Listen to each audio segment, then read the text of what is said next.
Hello everyone, কেমন আছেন সবাই? মনিকার ক্যানভাসের নতুন একটি ব্লগে আপনাদের অনেক অনেক স্বাগত। দেশে ফেরার পরে নানান ব্যস্ততায় আমি ব্লগগুলো এডিট করেই উঠতে পারছি না। তার উপরে একের পর এক শরীর খারাপ লেগেই আছে। গলা শুনে তো বুঝতেই পারছেন। তাই একটুখানি সুস্থ হতেই আমার ভিডিওর পুঁজিগুলো নিয়ে বসে পড়েছি আপনাদের সাথে শেয়ার করবো বলে। দুর্গাপুজোর সপ্তমী তিথি আগের দিন রাতে পুজো মণ্ডপ থেকে দেরি করে বাড়ি ফেরার কারণে ঘুম থেকে উঠতে বেশ দেরি হয়ে গিয়েছিল। তবে আমার আগে শ্রেণিকা উঠে পড়েছিল আর ঘুম থেকে উঠেই জুতো নিয়ে খেলছিল। এরপর সংসারে যাবতীয় কাজ ছেড়ে আমি তৈরি হয়ে গিয়েছিলাম মন্দিরে যাবার জন্য। মেকআপ তেমন একটা জানি না, তবু অনেকখানি চেষ্টার পর এইরকম ফল। অনেকদিন পর সেদিন একটা কালো রঙের শাড়ি পরেছিলাম আর গলায় পরে নিয়েছিলাম আমার খুব পছন্দের একটা মুক্তোর মালা। এই যে এখানে আমি একদম পুরোপুরি তৈরি হয়ে গিয়েছি। এবারে আমার বেরোনোর পালা। প্রথমে কথা ছিল মেয়েকে নিয়ে আজকে আমি একাই যাব, কারণ সেদিন ছিল শরতের অফিস। আর আগের দিন মন্দিরে অনেকখানি সময় কাটিয়ে অনেক রাত করে বাড়ি ফেরার কারণে মাও বেশ টায়ার্ড হয়েছিল। তবে ওই যে সেজে গুজে কি আর একা একা ঘুরতে ভালো লাগে বলুন? তাই শরৎকে বললাম, তোমার যখনই যত দেরিতেই অফিস শেষ হোক না কেন, আমি আজকে তোমাকে নিয়ে যাব। তাই অফিস শেষ করে শরৎ রেডি হতে হতেই আমি মায়ের যাবতীয় দরকারি জিনিসপত্রগুলো হাতের কাছে গুছিয়ে রেখে তারপরে আমরা তিনজনে বেরিয়ে পড়েছিলাম। দেখি মাম্মা, ও এই বাবাই কি মিষ্টি করে বসে আছে।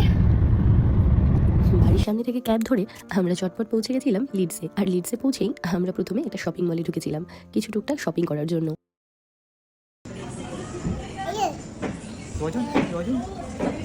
কি চিকেন খাবে? বেক খাবে? বেক খাবে? শপিং করতে করতে শ্রেণিকার খুব খিদে পেয়ে গিয়েছিল, তাই শপিং মলের মধ্যেই আমরা একটা ছোট্ট খাবারের জায়গা খুঁজে সেখানে বসে আমরাও টুকটাক কিছু খেয়ে নিয়েছিলাম আর শ্রেণিকাকেও খাইয়ে দিয়েছিলাম।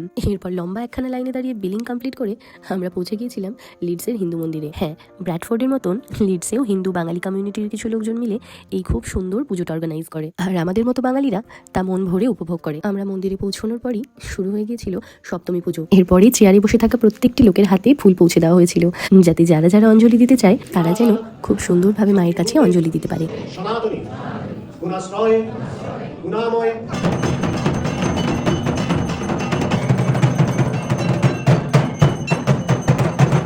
এরপর আরতি নাচের পালা শেষ করে আমরা চলে গিয়েছিলাম ভোগ প্রসাদ পাবার জন্য।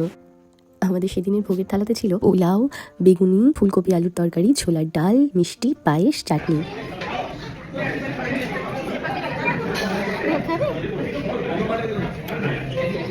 পুজো চলাকালীন শ্রেণিকা বেশ কিছুটা ঘুম দিয়ে এতক্ষণে উঠেছেন। এরপরে একবার আমার কোলে তো আরেকবার বাবার কোলে, এই করে আমরা দুজনে আমাদের খাওয়াটা কমপ্লিট করেছি।